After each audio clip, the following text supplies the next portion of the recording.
Hi students, this is Haris Khan from Khan Coaching Center, Puttur. We have started Saral Batch for Diploma and Research students. Okay, ఇది చాలా simple గా చేయొచ్చండి. M1 subject ఇది. ఎవరికన్నా డిప్లొమాలో fail అయిన వాళ్ళు M1 ఏమైనా కష్టంగా ఫీల్ అవుతుంటే మన కోచింగ్ సెంటర్ కి జాయిన్ చేయొచ్చు. Okay, y is equal to sin of log x. దీనికి ఎట్లా చేయాలంటే 3 మార్క్స్ క్వశ్చన్ ఇది. చాలా సింపుల్ గా చేయొచ్చండి. ఈజీగా ఎక్స్ప్లెయిన్ చేస్తాను చూడండి. ఇక్కడ y is equal to that, y is equal to okay sin of log x అనుకోవాలండి దీనికి.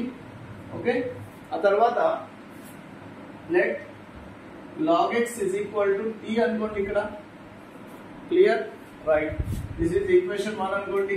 ఈ t దీనిలో సబ్స్టిట్యూట్ చేయండి. y is equal to sin of log x అంటే t అవుతుందండి.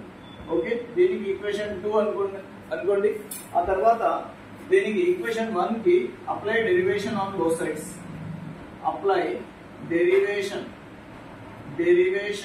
On both sides to equation 1.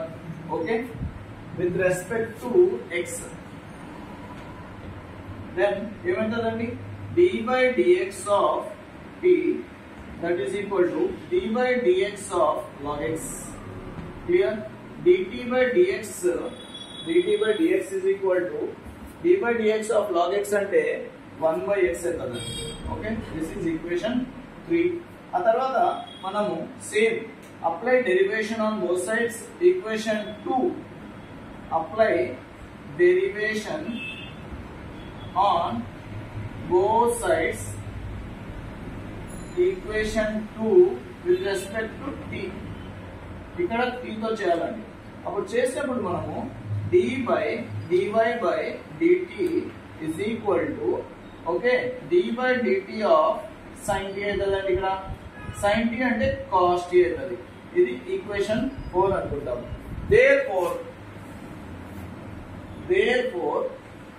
Okay dy by dx is equal to okay dy by dx into dt by dt అవుతుంది. Clear? dy by okay dy by dt into okay dt by dx substitute this equation 3 and equation 4 in that equation, right? అక్కడ ఏమవుతుందంటే dy by dt అంటే cos t వచ్చేస్తుందండి. Okay, dt by dx అంటే 1 by x అవుతుందండి.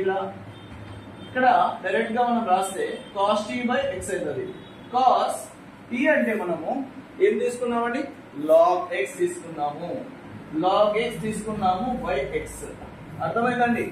Then ఇది answer, మన answer. For that reason screen shot తీసుకోండి.